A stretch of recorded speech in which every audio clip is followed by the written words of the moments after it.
From the beginning of combat sports, swagger has always existed. A little confidence, a little bravado, maybe even a touch of intimidation. That's part of the game. But there's a thin line between confidence and delusion, and some fighters don't just cross that line, they sprint across it, waving their arms and shouting insults on their way to humiliation. And when they do, the consequences arrive swiftly and brutally, as if the universe patiently waits for the perfect moment to snap back and deliver justice with a well-timed punch. It begins the same way every time. A cocky fighter, convinced of his own invincibility, pushes the boundaries of respect. He talks too much, taunts too hard, cheats too blatantly, believing the night will end with his hand raised and his opponent humiliated. But the great irony, the beautiful twist of fate that only combat sports can deliver, is that the ring has no patience for arrogance. The ring exposes the truth. And on nights like these, the truth hits harder than any right cross. The curtain lifts with a heavyweight named Gerald Miller, a man who carried his swagger like a shield and used his mouth like a weapon.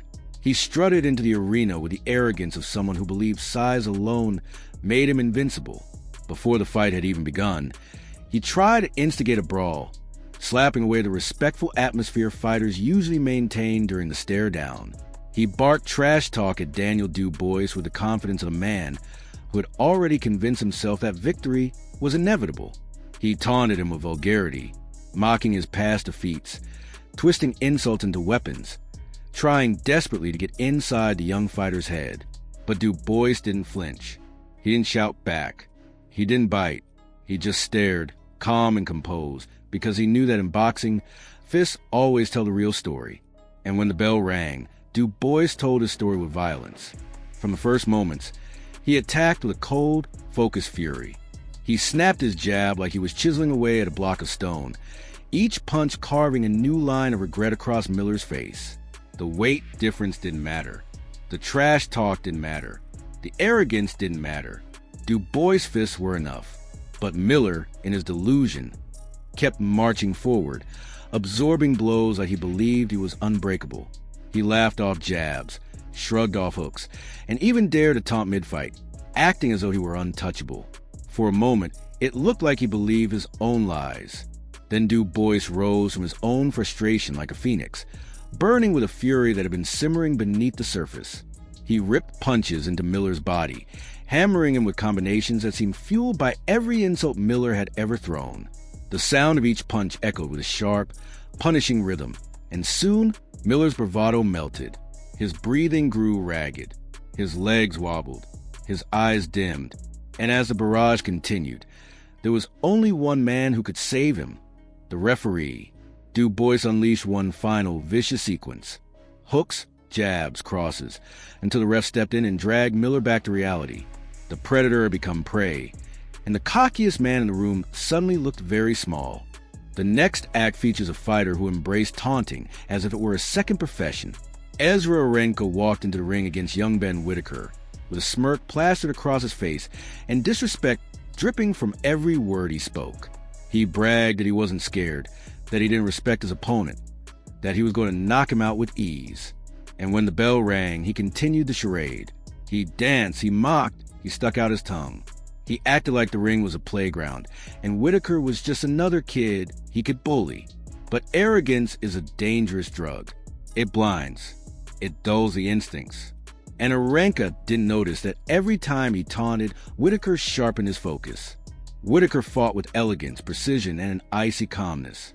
He glided just out of reach, slipping punches with the grace of a man who had spent thousands of hours perfecting his craft. Arenka mocked him, but Whitaker stayed locked in. He attacked the body with spearing lefts, hammered the ribs with punishing hooks, and landed crisp right hands that snapped Arenka's smug expression into something far more serious. Still, the taunting continued. Arenka, desperate for attention, even resorted to dirty tactics. He grabbed, he pulled. He leaned forward like he was reenacting a wrestling match instead of a boxing bout. He even attempted a Khabib-style takedown, as if he could mock the sport itself. That was his final mistake. Whitaker responded with a level of controlled violence that left no room for theatrics. Every punch he threw seemed calibrated to erase the disrespect he endured.